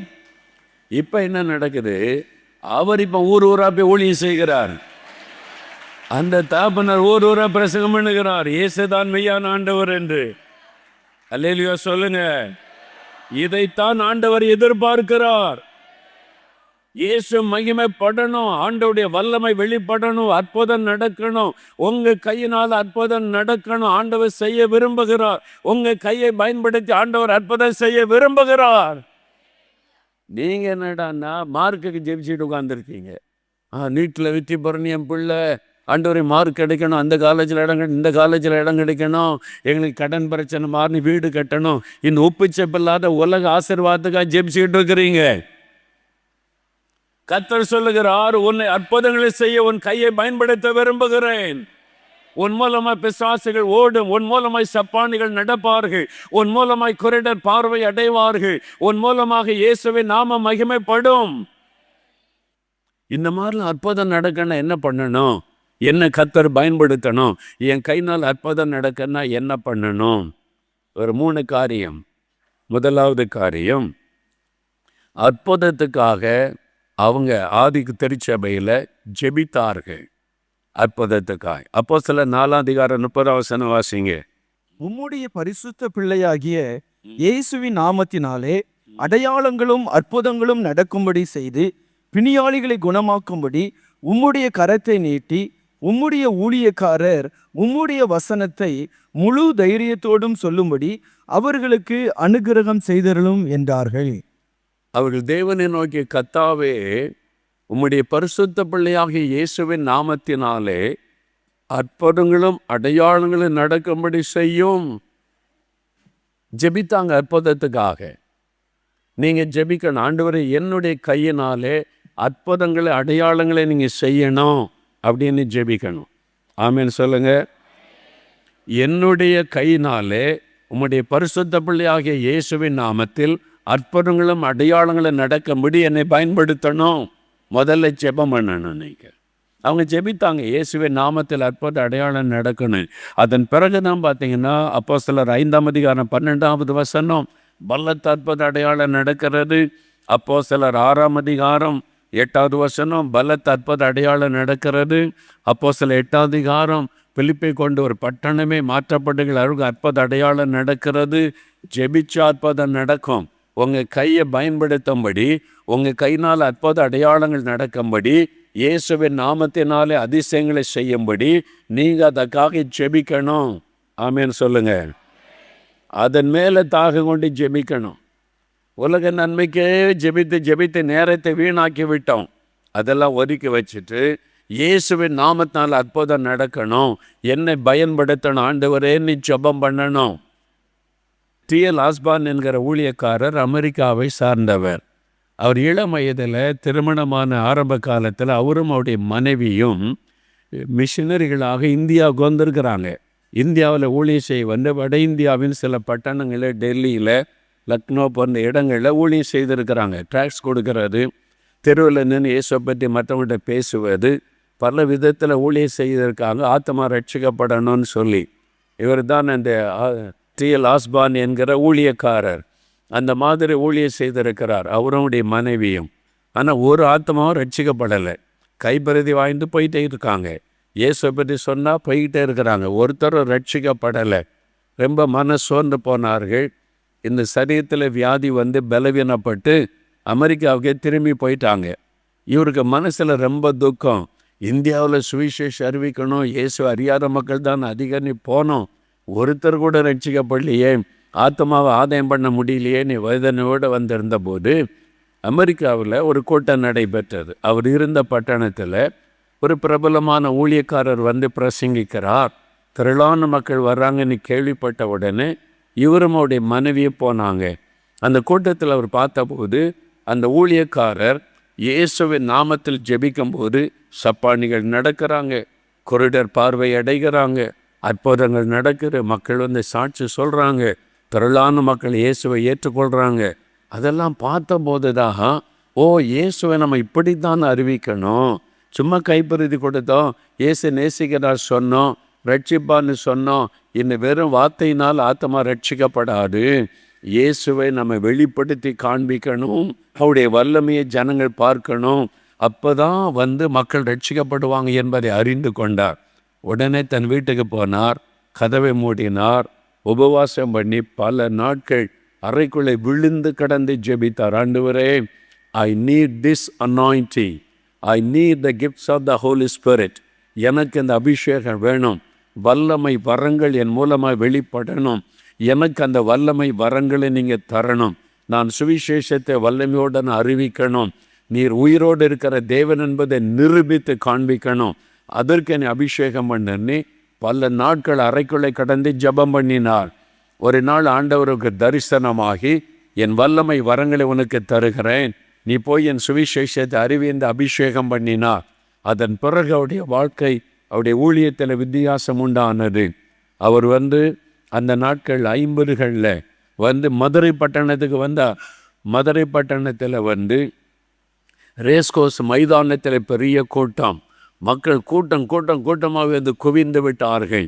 காரணம், அவர் ஜெபிக்கும் பொழுது சப்பானிகள் நடந்தாங்க, குருடர் பார்வை அடைந்தாங்க, பிசாசுகள் ஓடினது, பலத்த அற்புதங்கள் நடைபெற்றது, திரள் கூட்ட மக்கள் ரட்சிக்கப்பட்டாங்க. மதுரை பட்டமே கொல்லுங்க ஆரம்பித்து விட்டார். ஜனக்கூட்டம் எல்லாம் அவர் கூட்டத்தை நோக்கி திரும்ப ஆரம்பித்து விட்டார். அரசாங்கமே பார்த்து இந்த ஆளை உள்ள விட்டால் இந்தியாவே மாற்றி விடுவான், அதனால் இனிமேல் இந்தியாவுக்குள்ளே வரவிடக்கூடாது என்று ஸ்டாப் பண்ணிட்டாங்க. பல வருஷம் இந்தியாவுக்கு வர முடியாது. ஒரு தேசம் பயப்படக்கூடிய அளவிற்கு கர்த்தர் பயன்படுத்தினார். அந்த சமயத்தில் அந்த கூட்டத்தில் தான் பிரதர் டி.ஜே. தினகரன் ஒரு வாலிபனாக உட்கார்ந்து பார்த்து கொண்டு இருந்தாங்களாம். இந்த மாதிரி அற்புதங்கள் அடையாளம்லாம் நடக்குதே, ஐயோ இந்த மாதிரி இந்தியாவில் ஆள் எழும்புனா நல்லா இருக்குமே, இந்தியாவில் இப்படிப்பட்ட ஊழியர்கள் எழும்புதானே எங்கள் இந்தியாவுக்கு நல்லா இருக்குன்னு அவங்க ஜெபித்த போது தான் ஆண்டவர் சொன்னாராம், யூ ஆர் தட் மேன், நீயே அந்த மனிதன், நீ எழும்பு, நீ கர்த்தர் டி.ஜே. தினகரன் அவங்களை எழுப்பினார். அதன் பிறகு தான் கர்த்தர் அவங்களை எழுப்பி பயன்படுத்தி திரள் கூட்ட மக்கள் ரட்சிக்கப்பட்டதை நாம் அறிந்திருக்கிறோம். இன்றைக்கு அதே ஆண்டவர் தான் இங்கே வந்து நிற்கிறார். நீ எனக்கு வேணும், நீ எனக்கு வேணும், உன் கையை நான் பயன்படுத்த விரும்புகிறேன், உன் நாவை பயன்படுத்த விரும்புகிறேன், உன்னை கொண்ட அற்புதங்களை அடையாளங்களை செய்ய விரும்புகிறேன். இந்தியாவிற்கு ஒரு டி.எல். ஆஸ்பான் போதாது, பெரிய ஒரு தேசம், 148 கோடி மக்கள் உள்ள தேசம். இங்கே வந்து ஒரு பவுல் போதாது, ஒரு பேதுரு போதாது, இங்கே வந்திருக்கிற ஒவ்வொருவரும் எழும்பணும் ஆண்டவருக்காக. ஆண்டவருடைய வல்லமை வெளிப்படுத்த எழும்பணும். ஜெபம் பண்ணுங்க. அற்புத அடையாளம் நடக்கணும். ஆண்டவரே என்னை ஜெபம் பண்ணுங்கள். தினம் இந்த வசனத்தில் கை வைத்து, ஆண்டவரே இன்றைக்கு என்னை கொண்டு அற்புத அடையாளத்தை நீங்கள் செய்யணும். இயேசுவின் நாமத்தை நான் மகிமைப்படுத்தணும். இன்றைக்கு ஒரு பிசாசையாவது துரத்தணும். ஒரு வியாதியஸ்தரையாவது நான் குணமாக்கி இயேசுவின் வல்லமை வெளிப்படுத்தணும். தினமும் அற்புதத்துக்காக ஜெபம் பண்ணுங்க. கர்த்தர் உங்களை கொண்டு செய்வார். அல்லேலூயா சொல்லுங்க. அல்லேலூயா. ரெண்டாவது, இந்த அற்புதங்கள் நடக்க என்ன காரணம் அப்படின்னு சொன்னால், அப்போஸ்தலர் 4:33 வாசிங்க. அப்போஸ்தலர் 4:33. கர்த்தராகிய இயேசுவின் உயிர்த்தெழுதலை குறித்து அப்போஸ்தலர்கள் மிகுந்த பலமாய் சாட்சி கொடுத்தார்கள். அவர்கள் எல்லார் மேலும் பூரண கிருபை உண்டாயிருந்தது. இயேசுவின் உயிர்த்தெழுதலை குறித்து மிகுந்த பலமாய் சாட்சி கொடுத்தாங்க. இயேசு உயிரோடு இருக்கிறார். மரித்த உயிரோடு இருக்கிற ஒரே ஆண்டவர் இயேசு என்கிற செய்தியை மக்களுக்கு சொன்னார்கள். ரெண்டாவது, அவங்க இயேசுவை அறிவித்தார்கள். முதலாவது ஜெபித்தார்கள். அற்புதத்திற்காக ஜெபித்தார்கள். ரெண்டாவது, அற்புதம் செய்கிற இயேசுவை அறிவித்தார்கள். சுவிசேஷத்தை அறிவித்தார்கள். அறிவித்தால்தான் அற்புதம் நடக்கும். சுவிசேஷத்தை சொல்கிறவங்க மூலமாக தான் ஆண்டவர் அற்புதங்களை செய்ய முடியும். இயேசுவை அறிவிக்கிறவங்களை கொண்டு தான் ஆண்டவர் அற்புத அடையாளங்களை செய்வார். நீங்கள் வாய் திறந்து இயேசுவை அறிவிக்கணும். அவரை சொல்ல வேண்டும். அப்போஸ்தலர் 5:42 வாசிங்க. தினந்தோறும் தேவாலயத்திலேயும் வீடுகளிலேயும் இடைவிடாமல் உபதேசம் பண்ணி இயேசுவே கிறிஸ்துவென்று பிரசங்கித்தார்கள். தினந்தோறும் பிரசங்கித்தார்கள். வீடுகள் தோறும் பிரசங்கித்தார்கள் என்று வேதம் சொல்லுகிறது. இயேசுவே ஆண்டவர், அவர்தான் உலக இரட்சகர் என்ற செய்தியை தினந்தோறும் அறிவித்தாங்க. வீடுகள் தோறும் அறிவித்தார்கள். அப்போஸ்தலர் நடபடிகள் 8:4 வாசிக்க கேட்போம். சிதறி போனவர்கள் எங்கும் திரிந்து சுவிசேஷ வசனத்தை பிரசங்கித்தார்கள். அவர்கள் எங்கும் சுவிசேஷ வசனத்தை பிரசங்கித்தார்கள். இயேசு கிறிஸ்துவை குறித்து பிரசங்கித்தார்கள். 5 சமாரியாவில் இருக்கிற ஒரு பட்டணத்திற்கு பிலிப்பு என்கிற ஒரு ஊழியக்காரனை, சுவிசேஷகனை கர்த்தர் அனுப்புகிறார். அவர் என்ன பிரசங்கம் பண்ணினார் வாசிப்போம். அப்பொழுது பிலிப் என்பவன் சமாரியாவில் உள்ள ஒரு பட்டணத்திற்கு போய் அங்குள்ளவர்களுக்கு கிறிஸ்துவை குறித்து பிரசங்கித்தான். கிறிஸ்துவை குறித்து, இயேசுவை குறித்து பிரசங்கித்தான். வேறு பிரசங்கம் இல்லை. இயேசு இயேசு இயேசு, அவர்தான் உங்களுக்காய் மரித்தார், உயிர்த்தெழுந்தார், மெய்யான ஆண்டவர், உலக இரட்சகர். அந்த செய்தி அவளுக்கு அறிவித்தார். அவர்தான் பாவத்தை மன்னிக்க முடியும், வியாதியை குணமாக்க முடியும், உங்களை பரலோகத்துக்கு கொண்டு செல்ல முடியும், உங்களுடைய துக்கங்களை மாற்ற முடியும் என்று இயேசு கிறிஸ்துவை, அந்த நற்செய்தி அவர்கள் அறிவித்தார்கள். அதனுடைய விளைவு என்ன தெரியுமா? ஆண்டவர் அற்புத அடையாளங்களை செய்கிறார். அநேகரில் இந்த அசுத்தாவிகள் ஓடினது. அநேக திமிர்வாதக்காரர் குணமாக்கப்பட்டார்கள். அநேகர் விடுதலையாக்கப்பட்ட உடனே அந்த பட்டணத்தில் ஒரு பெரிய சந்தோஷம். பட்டணத்தில் 8 சொல்லுகிறாரு, பட்டணத்தில் மிகுந்த சந்தோஷம் உண்டாயிற்று.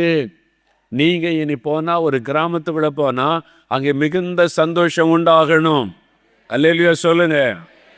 ஒரு தெருவில் போய் பிரசங்கம் பண்ணினால் அங்கே மிகுந்த சந்தோஷம் உண்டாகணும். எப்போ சந்தோஷம் உண்டாகும்? அற்புதங்கள் நடக்கும்போது, வியாதியஸ்தர்கள் சுகமடையும் போது, பிசாசுகள் ஓடும் பொழுது, மக்கள் விடுதலை அடையும் போது, அதை பார்த்து எல்லாருக்கும் ஒரு சந்தோஷம் உண்டாகும். பாவத்தை விட்டு மனம் திரும்புதல் உண்டாகும், ரட்சிப்பு உண்டாகும். அந்த மாதிரி ஊழியம் செய்ய கர்த்தர் உங்களை பயன்படுத்தி இயேசுவின் நாமத்தை மகிமைப்படுத்த ஆண்டவர் விரும்புகிறார். அதற்கு உங்களை அர்ப்பணித்தால் போதும், உங்களை பயன்படுத்துவார். அல்லேலூயா. அப்போஸ்தலர் 9:20 பாருங்க. தாமதமின்றி கிறிஸ்து தேவனுடைய குமாரன் என்று ஆலயங்களிலே பிரசங்கித்தார். பவுலை ஆண்டவர் சந்தித்த உடனே தாமதமே பண்ணல. இயேசுதான் இரட்சகர், இயேசுதான் மேசியா, இயேசுதான் ஆண்டவர் என்று பிரசங்கிக்க ஆரம்பித்து விட்டார்.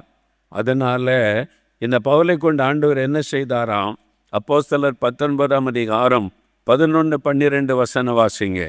பவுலின் கைகளினாலே தேவன் விசேஷித்த அற்புதங்களை செய்தருளினார். அவனுடைய சரீரத்திலிருந்து உருமால்களையும் கச்சைகளையும் கொண்டு வந்து வியாதிக்காரர் மேல் போட வியாதிகள் அவர்களை விட்டு நீங்கி போயின. பவுலின் கையினாலே விசேஷ அற்புதங்களை கர்த்தர் செய்தார். ஸ்பெஷல் மிராக்கிள்ஸ், அவுட்ஸ்டாண்டிங் மிராக்கிள்ஸ் நடைபெறுகிறது. பாருங்க, பலத்த அற்புதங்கள் பவுலை கொண்டு ஆண்டவர் செய்கிறார். சுவிசேஷத்தை நீங்க அறிவித்தால் உங்களை கொண்டும் தேவன் இப்படிப்பட்ட காரியத்தை செய்வார். அப்போஸ்தலர் நடபடிகள் 19ஆம் அதிகாரம் 17வது வசனம் பாருங்க. இதனால என்ன நடந்தது? இது எபேசுவிலே குடியிருந்த யூதர் கிரேக்கர் அனைவருக்கும் தெரிய வந்தபோது அவர்கள் எல்லாரும் பயமடைந்தார்கள். கர்த்தராகிய இயேசுவின் நாமம் மகிமைப்பட்டது. இயேசுவின் நாமம் மகிமைப்பட்டது. அல்லேலூயா சொல்லுங்க. அற்புதங்கள் அடையாளங்கள் நடக்கும் பொழுது இயேசுவின் நாமம் மகிமைப்படும். ஆவியானவர் உங்களை கொண்டு இயேசுவின் நாமத்தை மகிமைப்படுத்த விரும்புகிறார். அதற்கு தான் உங்களுடைய கரங்களை பயன்படுத்த விரும்புகிறார். உங்கள் மூலமாய் அற்புதங்களை அடையாளங்களை செய்து இயேசுவை மகிமைப்படுத்த விரும்புகிறார். அல்லேலூயா. இயேசுவின் நாமம் மகிமைப்பட்டார். எபேசு பட்டணத்தில் இது நடக்கிறது. இன்னொரு காரியம் பாருங்க, 19-20 வசனம் வாசிங்க. மாய வித்தைக்காரராய் இருந்தவர்களில் அநேகர் தங்கள் புஸ்தகங்களை கொண்டு வந்து எல்லாருக்கும் முன்பாக சுட்டெரித்தார்கள். அவைகளின் கிரயத்தை தொகை பார்த்து 50,000 வெள்ளிக்காசாக கண்டார்கள். இவ்வளவு பலமாய் கர்த்தருடைய வசனம் விருத்தி அடைந்து மேற்கொண்டது. கர்த்தருடைய வசனம் மேற்கொண்டது, இவ்வளவு பலமாய் விருத்தி அடைந்தது. மந்திரவாதிகள் மனம் திரும்புகிறாங்க, புஸ்தகத்தை போட்டு சுட்டரிக்கிறாங்க. மந்திர வல்லமை விட இயேசுவின் வல்லமை பெரிது என்பதை அவங்க அறிந்து கொண்டாங்க. தேவனுடைய வல்லமை பலமாய் வெளிப்படுகிறது. இதான் எழுப்புதல். எழுப்புதல் காலத்தில் இப்படி தான் நடக்கும். எழுப்புதல் ஆரம்பித்து விட்டது. இனி உங்கள் கிராமத்தில் நடக்கணும், உங்கள் பட்டணத்தில் நடக்கணும், நீங்கள் போகிற இடமெல்லாம் நடக்கணும். இந்த மாதிரி தேவ வல்லமை வெளிப்பட வேண்டும் என்று கர்த்தர் விரும்புகிறார். அல்லேலூயா. அப்போஸ்தலர் 14:3 வாசிங்க. அவர்கள் அங்கே அநேக நாள் சஞ்சரித்து கர்த்தரை முன்னிட்டு தைரியம் உள்ளவர்களாய் போதகம் பண்ணினார்கள். அவர் தமது கிருபையுள்ள வசனத்திற்கு சாட்சியாக அடையாளங்களும் அற்புதங்களும் அவர்கள் கைகளால் செய்யும்படி அனுக்கிரகம் பண்ணினார். ஆண்டவர் தமது கிருபையுள்ள வசனத்துக்கு சாட்சியாக, நீங்கள் அறிவிக்கிற வேத வசனம் சுவிசேஷத்திற்கு சாட்சியாக அடையாளங்களும் அற்புதங்களும் அவர்கள் கைகளால் செய்யும்படி அனுக்கிரகம் பண்ணினார். சுவிசேஷத்தை அறிவிக்காம அற்புதம் நடக்காது. இயேசுவை அறிவித்து அவர் அற்புதம் செய்கிற ஆண்டவர், விடுதலை கொடுக்கிற ஆண்டவர் என்பதை தெரியப்படுத்தி வேத வசனத்தை பிரசங்கம் பண்ணினால் உங்கள் வாயிலிருந்து புறப்பட்ட வேத வசனத்தை உறுதிப்படுத்தும்படி ஆண்டவர் அற்புதங்களை அடையாளங்களை செய்வார் என்று தேவனுடைய வார்த்தை சொல்லுகிறது. அல்லேலூயா. இதே தான் ஆண்டவர் மார்க் 16:20 சொல்லுகிறார். மார்க் 16:20 வாசிங்க. அவர்கள் புறப்பட்டு போய் எங்கும் பிரசங்கம் பண்ணினார்கள். கர்த்தர் அவர்களுடனே கூட கிரியை நடப்பித்து அவர்களால் நடந்த அடையாளங்களினாலே வசனத்தை உறுதிப்படுத்தினார். வசனத்தை உறுதிப்படுத்தினார். சீஷர்கள் போய் எங்கும் அறிவிக்கிறாங்க இயேசுவை. அவங்க கையினால் அற்புதங்கள் அடையாளங்கள் நடக்கிறது. எதனால? இவர்கள் பிரசங்கம் பண்ணுகிற இயேசு நான் உயிரோடு இருக்கிறேன், இவர்கள் சொல்லுகிற சத்தியம் உண்மை, நான் இன்றைக்கு அற்புதங்களை செய்கிற தேவன் என்பதை விளங்க பண்ணும்படி வசனத்தை உறுதிப்படுத்தும்படி அற்புதம் நடக்கிறது. வசனத்தை பிரசங்கிக்காவிட்டால் அற்புதம் நடக்காது. சுவிசேஷத்தை அறிவிக்காவிட்டால் அற்புதம் நடக்காது. இயேசுவை நீங்கள் அறிவிக்கணும், இயேசுவின் வார்த்தைகளை சொல்லணும், சுவிசேஷத்தை அறிவிக்க தெருக்களில் இறங்கணும், கிராமங்களுக்குள்ள போகணும். நீங்கள் போகிற இடத்துல இயேசுவை அறிவிக்கும் பொழுது ஆண்டவர் வைராக்கியம் கொண்டு நீங்கள் சொல்லுகிற இயேசு உயிரோடு இருக்கிறதை விளங்க பண்ணும்படி உங்கள் கைகளினால் அற்புதங்களை செய்வார். அல்லேலூயா. இதான் வேறு சொல்லுகிற சத்தியம். ஆமேன். இப்போ முதலாவது அற்புதத்துக்காக ஜெபம் பண்ணினாங்க. ரெண்டாவது சுவிசேஷத்தை அறிவித்தார்கள். ஜெபிக்கணும், சுவிசேஷத்தை அறிவிக்கணும். மூன்றாவது கடைசியாக அவர்கள் தேவனுடைய வல்லமை வரங்களினால் நிறைந்திருந்தார்கள். தேவனுடைய வல்லமை வரங்களை வெளிப்படுத்துகிறவர்களாய் ஊழிய செய்தார்கள். அவர்கள் மூலமாய் தேவனுடைய வல்லமை வரங்கள் வெளிப்பட்டது. வரங்களினால் நிறைந்திருந்தாங்க. அவங்க போன இடம்லாம் அப்போஸ்தலர் நடபடிகளில் நீங்கள் பார்த்தீங்கன்னா 2 காரியம் ரொம்ப முக்கியமாக நடக்குது. வியாதியஸ்தர்கள் சுகமாகறாங்க, சப்பானி நடக்கிறாங்க, திமிர்வாதக்காரர் குணமடைகிறாங்க, மரணக்கட்டுகள் மாறுகிறது, சுகமாகறாங்க. ரெண்டாவது பிசாசின் பிடியிலிருந்து விடுவிக்கப்படுகிறாங்க. அசுத்தாவிகள் ஓடுகிறது, பிசாசின் கட்டுகள் அறுக்கப்படுகிறது, விடுதலை உண்டாகிறது. இயேசுடைய ஊழியத்தில் கூட நீங்கள் கவனமாக பார்த்தீங்கன்னா மத்தேயு 4:24 அவருடைய ஊழியத்தை பற்றி சொல்லப்படும் போது 3 காரியங்களை பார்க்கலாம். Teaching, preaching, healing. 3 காரியம். அவர் சர்ச்சுக்குள்ளே போனால் போதிக்கிறார், டீச் பண்ணுகிறார். மக்களை பார்க்கும்போது சுவிசேஷத்தை பிரசங்கம் பண்ணுகிறார். 3வது அங்கே சுகம் உண்டாகிற ஹீலிங் நடைபெறும். வியாதிகள் சுகமாகறாங்க, பிசாசுகள் கட்டுகள் அறுக்கப்பட்டு விடுதலையாகிறாங்க. அப்போ எல்லா இடத்துலையும் சுகம் உண்டாகிறது, விடுதலை உண்டாகிறதை பார்க்கிறோம்.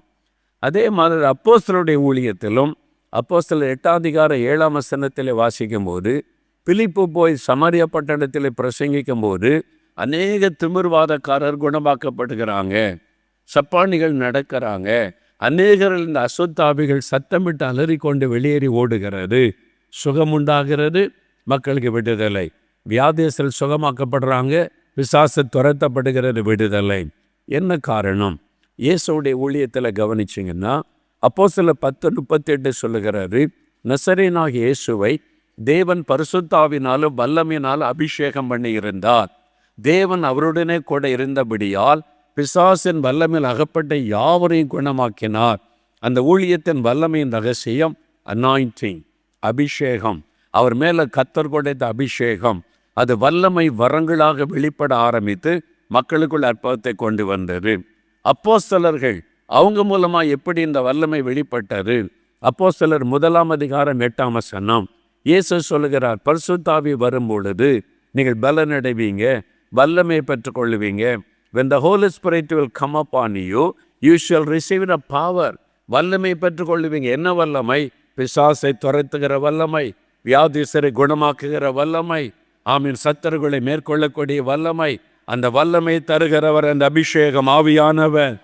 அதனால் அந்த வல்லமை பெற்ற இயேசு கிறிஸ்துவும் சரி, அப்போஸ்தலர்களும் சரி, அந்த அபிஷேகத்தினால் நிறைந்து ஆவியானவரால் பயன்படுத்தப்பட்டு தான் இந்த அற்புத அடையாளங்கள் நடக்கிறதை வேதம் சொல்லுகிறது.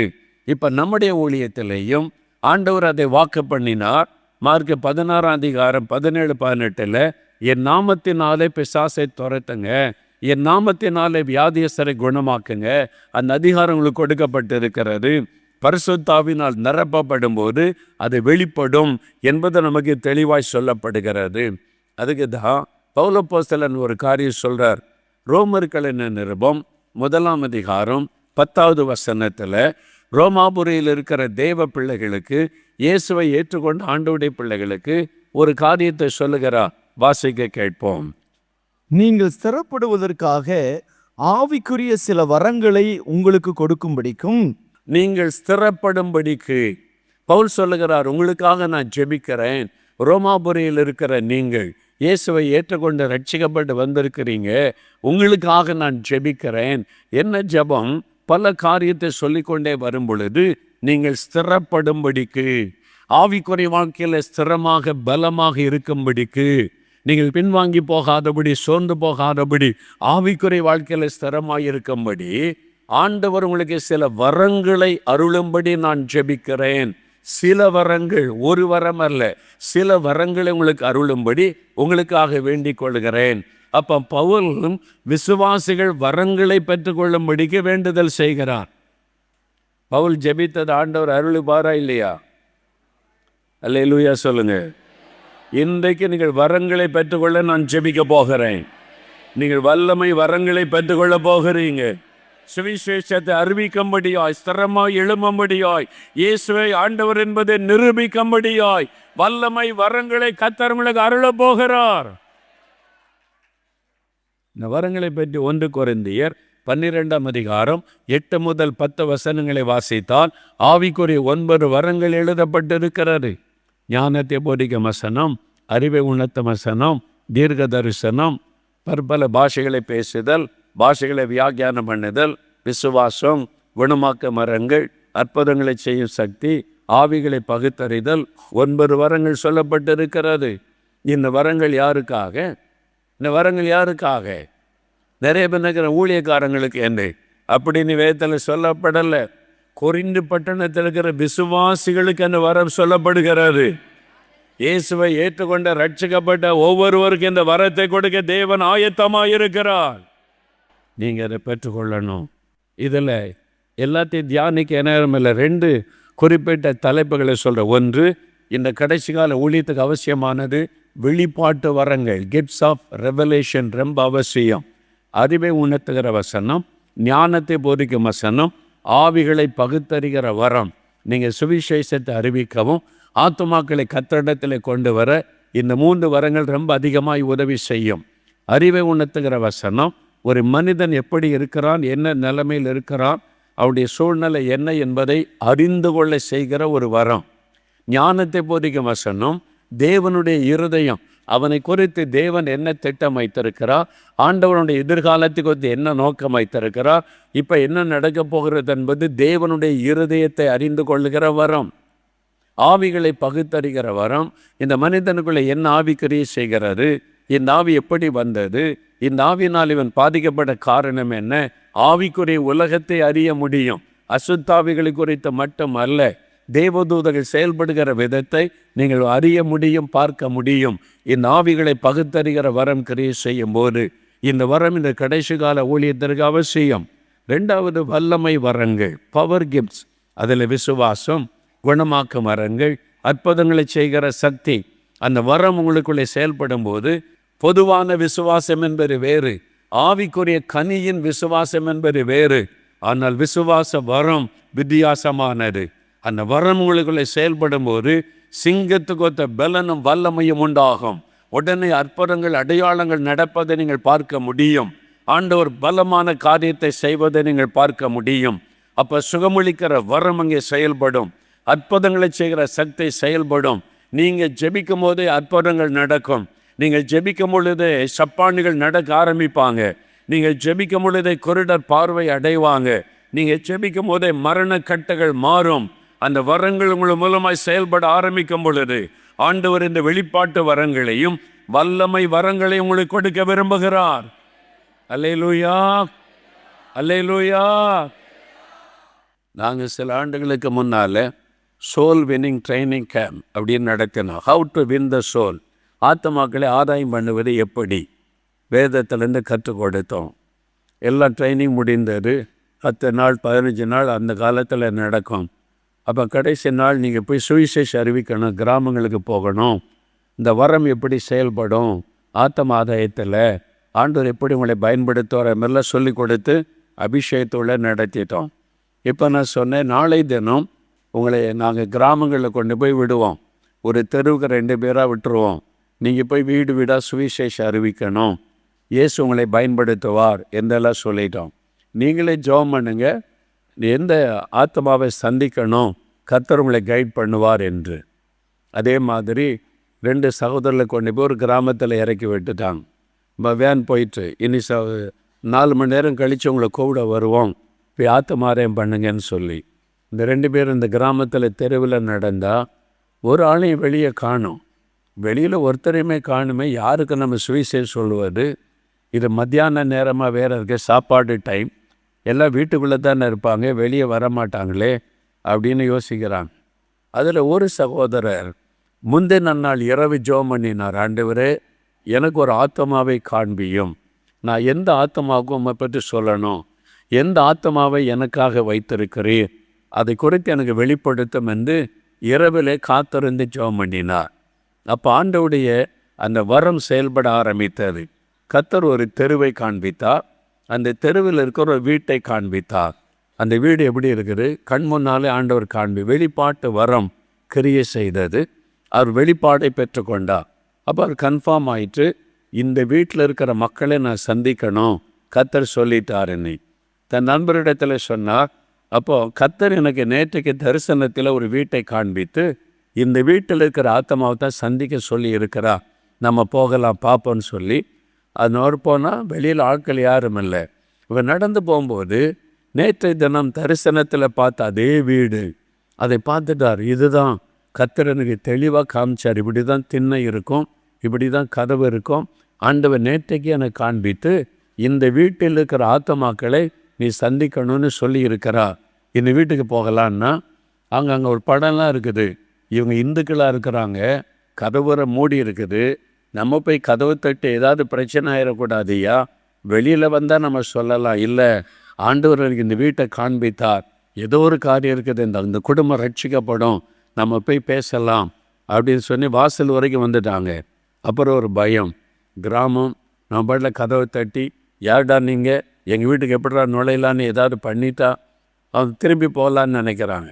இவர் உறுதியாக சொல்கிறார், இல்லை நேற்றைக்கு நான் ஜெபிக்கும் போது கர்த்தர் காண்பித்த வீடு இதுதான், இந்த வீட்டுக்குள்ளே இருக்கிற ஆத்மா ரட்சிக்கப்படும், நம்ம போகலான்னு சொல்லி தைரியத்தை வரவழைத்து கதவை தட்டினா ஒரு கதவு திறக்கப்படலை.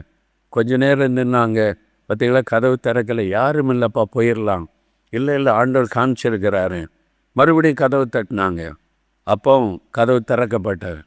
ஒரு ஆள் நின்றார், என்ன வேணும், who are you, what you want, நீங்கள் யாருங்க, என்னங்க வேணும் அப்படி கோபமாக கேட்டார். அவர் கோபமாக கேட்குறார். அதனால் இவர் மெதுவாக பயந்துக்கிட்டு அவர் சொன்னார், இயேசு உங்களை நேசிக்கிறாருங்க, உங்களுக்கு ஒரு நற்செய்தி சொல்ல வந்தோம் அப்படின்னு சொன்னாங்களா. அந்த மனுஷர் அப்படியே பார்த்தார், அவருடைய முகமே மாறிட்டு, அவருடைய கண்களில் கண்ணீர் பெருக்கெடுத்தார். என்ன சொன்னீங்க? இயேசு உங்களை நேசிக்கிறாரு, உங்களுக்கு நல்ல செய்தி சொல்ல நாங்கள் வந்திருக்கிறோம், இயேசு எங்களை அனுப்பி இருக்கிறார் அப்படின்ன உடனே உள்ளே வாங்க. உள்ளே போனால் அவங்களுடைய ஃபேமிலி, அவருடைய மனைவி, பிள்ளைகள், 3-4 பிள்ளைகள் எல்லாம் வட்டமாக உட்காந்துருக்கிறாங்க. சாப்பாடு பிளேட்டில் போடப்பட்டு இருக்கிறது, சாப்பிட போகிறாங்க. எல்லோரும் துக்கமாக இருக்கிறாங்க, சின்ன பிள்ளைகள், அந்த அம்மா எல்லாம் துக்கமாக அமைதியாக இருக்குது. அவர் உள்ளே கூப்பிட்டார், இந்த 2 பேரும் போனாங்க. என்ன அப்படி பார்க்குறாங்க. அவர் சொன்னார், இது என் மனைவி, என் பிள்ளைகள், நாங்கள் சாப்பிட்ற நேரம் இல்லை, அப்போ நீங்கள் சாப்பிடுங்க, நான் பிறகு வர்றோம். இல்லை, நீங்கள் ஒரு 5 நிமிஷம் பிந்தி வந்திருந்தா நாங்கள் எல்லாருமே செத்து போயிருப்போம் அப்படின்னா. செத்து போயிருப்பீங்களா? ஆமாம், இந்த சாப்பாட்டில் விஷம் கலந்துருக்கிறோம், நாங்கள் வாழ்க்கையில் இன்றைக்கு தான் கடைசியாக விஷம் சாப்பிட்டு சாகிறதற்கு தான் இந்த சாப்பாடு வைக்கப்பட்டு இருக்கிறது. ஏன் எங்களுக்கு இவ்வளோ பிரச்சனைகளை, நேசிக்க யாரும் இல்லை, இந்த ஊரில் எங்களை எல்லோரும் வெறுக்கிறாங்க, எங்களுக்கு இவ்வளோ பிரச்சனை இருக்குது, யார்கிட்ட சொல்லன்னு தெரியல, ஏன் வாழணும், நமக்கு தான் யாருமே இல்லையேன்னு சாக நினைத்தோம்.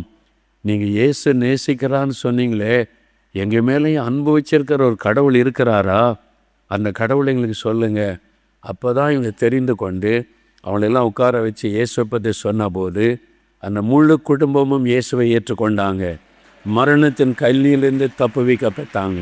பாருங்கள், சரியான நேரத்துக்கு கர்த்தர் ஒரு வெளிப்பாடு கொடுத்து இந்த குடும்பத்தை சந்திக்கணும், அவங்கள மரண கண்ணிலிருந்து தப்புவிக்கணும்னு கர்த்தர் அனுப்பினார். நீங்கள் தாமதிக்கிற ஒவ்வொரு நேரமும் யாரோ செத்து கொண்டு இருக்கிறாங்க, நீங்கள் தாமதிக்கிற ஒவ்வொரு நேரமும் யாரோ நரகத்துக்குள்ளே போய் கொண்டு இருக்கிறாங்க. நீங்கள் ஆண்டவர்கிட்ட போய் கேட்டு ஆத்மாக்களை சந்திக்காததுனால எத்தனையோ ஆத்மாக்கள் நரகத்துக்கு போய் கொண்டு இருக்கிறாங்க. இவங்க மாத்திரம் அந்த தரிசனத்தை பெறாமல் இருந்திருந்தால், அல்லது 1 மணி நேரம் பிந்தி வந்திருந்தால் அந்த குடும்பமே நரகத்துக்குள்ளே போயிருக்குமே. யோசித்து பாருங்கள். ஆண்டவர் தன் வல்லமை வரங்களை எதுக்கு கொடுக்க விரும்புகிறார்? பெருமைப்படுத்த அல்ல, காணிக்கை பிரிப்பதற்கு அல்ல, புகழ்ச்சியை தேடுவதற்கு அல்ல, ஆத்துமாக்களை ஆதாயம் பண்ணுவதற்கு, ஆத்துமாக்களை ரட்சிப்புகளை நடத்துவதற்கு, மரண கண்ணில் இருக்கிற மக்களை விடுவிப்பதற்கு ஆண்டவர் உங்களுக்கு இந்த வரங்களை கொடுக்க விரும்புகிறார். வெளிப்பாட்டு வரங்கள், வல்லமை வரங்கள், சுகமளிக்கிற வரங்கள், அற்புதங்களை செய்கிற சக்தி, ஆவிகளை பகுத்தறிகிற வரம். இந்த வரம் உங்களுக்குள்ளே வந்துட்டா எந்த அசுத்த ஆவி உங்களை கண்ட பயந்து நடுங்கும், எந்த ஆவி உங்களுக்கு முன்னாலே நிற்க முடியாது, கட்டுகள் அறுக்கப்படும். கர்த்தர் தம்முடைய வல்லமை வரங்களை உங்களுக்கு கொடுக்க விரும்புகிறார். எத்தனை பேர் பெற்றுக்கொள்ள ஆயத்தமாக இருக்கிறீங்க? எத்தனை பேர் சுவிசேஷத்தை அறிவிக்க ஆயத்தம்? சுவிசேஷத்தை அறிவிக்கிறவங்களுக்கு தான் இந்த வல்லமை வரங்கள், அதுக்கு தான் ஆண்டவர் இந்த வல்லமை வரங்களை கொடுக்க விரும்புகிறார். எல்லாரும் எழுந்து நில்லுங்க. வல்லமை வரங்களை தேவன் கொடுக்க விரும்புகிறார். நீங்கள் இயேசுவை மகிமைப்படுத்துகிற பாத்திரங்கள். உங்களை கொண்டு இயேசுவின் நாமத்தை மகிமைப்படுத்த ஆண்டவர் விரும்புகிறார். இயேசுவின் வல்லமையை வெளிப்படுத்த போகிறீங்க. அற்புத அடையாளங்கள் மூலம் இயேசுவை காண்பிக்க போகிறீங்க. உங்கள் தெருவில், உங்கள் வீதியில், உங்கள் ஊரில், நீங்கள் வேலை செய்கிற இடத்துல உங்கள் மூலமாக இயேசுவின் வல்லமை வெளிப்பட போகிறது. உங்களை கொண்டே கர்த்தரதை செய்ய போகிறார். நீங்க ஜெபிக்கும் பொழுது வியாதியஸ்தர்கள் சுகமடைய போகிறாங்க. நீங்கள் ஜெபிக்கும் பொழுது பிசாசுகள் ஓட போகிறது. அசுத்தாவியனுடைய கட்டுகள் அறுக்கப்பட போகிறது. அற்புதமான காரியம் உங்களை கொண்டு கர்த்தர் செய்ய போகிறார். ஆண்டவர் சொல்லுகிறார், என் மகனே நீதான், என் மகளே நீதான் எழும்பணும். நீ எழும்புனா உன்னை நான் பயன்படுத்துவேன். நீ சுவிசேஷம் அறிவித்தால் அற்புத அடையாளங்களை நான் செய்வேன். உன்னை கொண்டு நான் செய்வேன். என்னுடைய வல்லமை வரங்களை உனக்கு தருவேன். நீ சாதாரணமானவன் அல்ல, நீ சாதாரணமானவள் அல்ல. உன்னை கொண்டுதான் நான் பயங்கரமான காரியத்தை செய்ய போகிறேன் என்று நான் உன்னில் மகிமைப்படுவேன் என்று கர்த்தர் சொல்லுகிறான். ஆண்டவரே, இதோ உம்மை அறிவிக்க நான் இருக்கிறேன். என் மூலம் அற்புதங்கள் நடக்கணும், அடையாளங்கள் நடக்கணும், பிசாசுகள் ஓடணும், வியாதியஸ்தர்கள் சுகம் அடையணும். இந்த வல்லமை வரங்கள் எனக்குரியது, எனக்கு தாரும். விரும்புகிறவர்கள் வலதுகரம் உயர்த்தி 2 நிமிடம் ஜெபம் பண்ணுங்க. 2 நிமிடம் கேளுங்க, வாயை திறந்து கேளுங்க. ஞான வரங்களை விரும்புங்கள், ஆவிக்குரிய வரத்தை விரும்புங்கள், ஆவிக்குரிய வரத்தை நாடுங்கள் என்று வேதம் சொல்லுகிறது. ஆண்டவரே, வல்லமை வரங்களை தாங்க, வெளிப்பாட்டு வரங்களை தாங்க. வெளிப்பாட்டு வரங்கள் உம்முடைய பிள்ளைகள் மேல இறங்கணும். இன்றைக்கு வல்லமை வரங்கள் இறங்கணும். இவர்களுக்காக நான் ஜெபிக்கிறேன். பவுல் ஜெபித்த வண்ணமாக இவர்களுக்கு வரங்களை நீர் அருளி செய்ய வேண்டும் என்று நான் ஜெபிக்கிறேன். வெளிப்பாட்ட வரங்களை அருளவீராக, வல்லமை வரங்களை அருளவீராக, காரியங்களை வெளிப்படுத்துவீராக, ரகசியங்களை வெளிப்படுத்துவீராக, வல்லமையை வெளிப்படுத்துவீராக, அற்புத அடையாளங்கள் நடப்பதாக, வல்லமை வரங்களினால் நிரப்புவீராக. ஞானத்தை போதிக்க வசனம், அறிவை உணர்த்துகிற வசனம், அந்த வரங்கள் வெளிப்படுவதாக. ஆவிகளை பகுத்தறிகிற வரம் இவர்களை நிரப்புவதாக.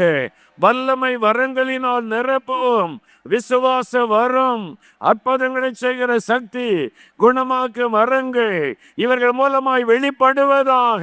நிரப்புங்க ஆண்டவரே, நிரப்புங்க ஆண்டவரே. வல்லமை வரங்களினால் நிரப்புங்க. பெற்றுக்கொள்ளுங்க. ஆண்டவர் வைராக்கியத்தோடு இறங்கி இருக்கிறார். உங்களைத்தான் பயன்படுத்த போகிறார். உங்களை கொண்டுதான் அதை செய்ய போகிறார். பெற்றுக்கொள் மகளே, பெற்றுக்கொள் மகனே. நிரப்புங்க ஆண்டவரே. வல்லமை வரங்களினால் நிரப்புங்க. ஆவிக்குரிய வரங்களினால் நிரப்புங்க. வெளிப்பாட்டு வரங்களினால் நிரப்புங்க. வல்லமை வரங்களினால் நிரப்புங்க. அக்னியாய் வல்லமை இறங்குகிறாரே. Fire is coming upon you. தேவனுடைய வல்லமை வரங்கள் அக்னியோ இறங்குகிறது. கரந்தட்டி ஆர்ப்பரித்து பெற்றுக்கொள்ளுங்க. கரந்தட்டி ஆர்ப்பரித்து பெற்றுக்கொள்ளுங்க. Receive the anointing. Receive the power of the Holy Ghost. பெற்றுக்கொள்ளுங்க. நிரப்புங்க ஆண்டவரே, நிரப்புங்க. ஒவ்வொருவரையும் நிரப்பும், ஒவ்வொருவரையும் பயன்படுத்தும். அல்லேலூயா, உமக்கு நன்றி. For further details and prayer support, contact Jesus Redeems Ministries, Nalumavudi, Thoothukudi District, 628-211. Our phone number 04639 353535. info@jesusredeems.org. Our website www.jesusredeems.com. God bless you.